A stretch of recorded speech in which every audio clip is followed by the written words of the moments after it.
Is it just me, or does 5th edition keep giving us worse alternatives to playable Merfolk without ever giving us playable Merfolk? Did we really ask for this? Explain to me the difference between a Triton and a Sea Elf. I'll wait. In the meantime, welcome to Critically Misused, a show where we look at misunderstood aspects of D&D. On this episode, we'll be giving Merfolk the homebrew makeover they deserve. So, why resort to homebrew when my channel is built on reinterpreting what is already canon? To be quite honest, there isn't much canon lore about Merfolk that makes them unique. Despite the existence of, and I do not exaggerate, a dozen or more sentient aquatic species across all editions, none of them are unique enough or interesting enough to be worth incorporating into my campaigns. But Mark May wants a new interpretation of Merfolk, and by Ogma, he gets what he deserves. I'll crank up the creativity to 11 and show y'all what underwater empires might look like. Let's start with some quick philosophizing, if you don't mind. How would an underwater species develop technology? Fire is impossible, and heat dissipates too quickly to sustain high temperatures, meaning metalworking is out of the question. Without trade, Merfolk would be stuck in the Stone Age, not even having bronze available to them. So how does an entirely aquatic species produce technology? The answer is simple: domestication. I believe Merfolk would live in a society whose every aspect is powered by a different animal.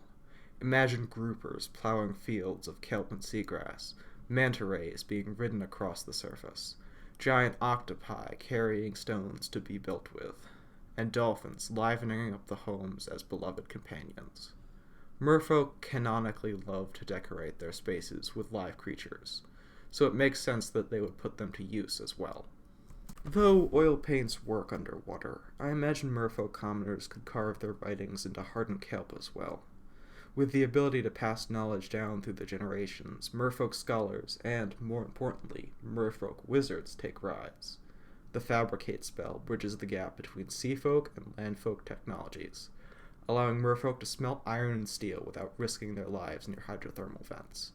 The spell's discovery would prompt a Merfolk renaissance, allowing for surface items to be made under the waves as well. But not all life in the sea is peace.